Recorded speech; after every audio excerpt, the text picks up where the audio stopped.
dirigé par le général Zod, approche de la Terre à bord d'un vaisseau et menace de détruire la planète s'ils n'obtiennent pas l'un de leurs réfugiés, Superman.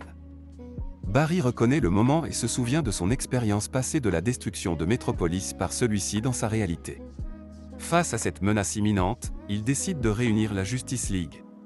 Il entreprend des recherches pour retrouver et rassembler les membres, chacun possédant des capacités spéciales, afin de faire front commun contre les Kryptoniens. Dans ce nouveau monde, il fait face à des différences majeures par rapport à sa réalité. Arthur Curry, connu sous le nom d'Aquaman, n'a jamais vu le jour, car ses parents ne se sont jamais rencontrés. Victor Stone, le cyborg, n'a jamais été victime d'un accident qui lui a donné ses pouvoirs. Diana Prince, alias Wonder Woman, est toujours inconnue du grand public. Malgré tout, un nom subsiste, Batman. Ils se rendent donc au manoir Wayne pour solliciter l'aide de Bruce. Lorsqu'ils arrivent dans le manoir délabré, ils sont attaqués par une personne âgée qui ressemble à un SDF.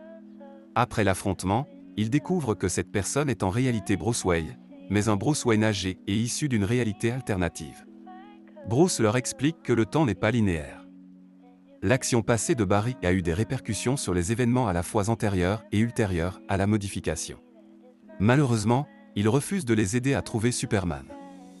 Devant son refus, les doubles s'introduisent dans sa Batcave. Barry veut utiliser son ordinateur et ses accès pour trouver où le vaisseau de Superman a atterri. Au cours de leurs recherches, les deux versions de Barry se confrontent. Le plus jeune, plus insouciant et solaire, se questionne sur la façon dont il a pu devenir si sombre et pessimiste. Le plus âgé s'excuse sans toutefois révéler la véritable raison de son retour.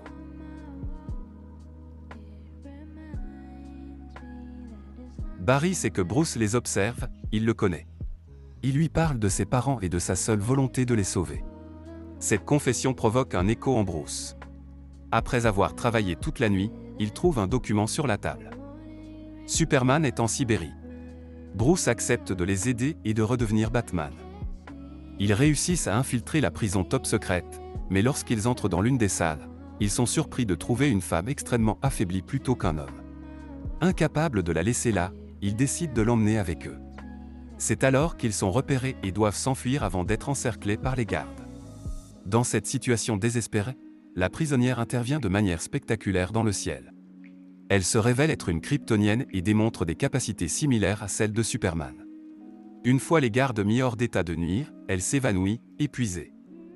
De retour au manoir, la mystérieuse femme se présente comme Kara. Elle explique qu'elle est la cousine de Kal-El, Superman, et qu'elle avait quitté Krypton à bord d'un vaisseau comme lui. Elle se régénère grâce à l'énergie solaire et enfile son costume kryptonien